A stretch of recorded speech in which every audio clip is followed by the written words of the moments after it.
una de las maravillas más lindas de nuestro hermoso país, que es Costa Rica. Aquí está la catarata del río Barroso, sus paredes lloronas.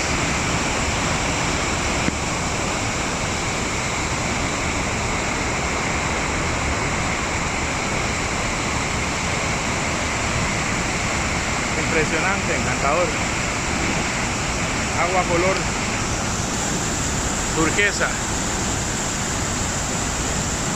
Parque Juan Castro Blanco, río Barroso.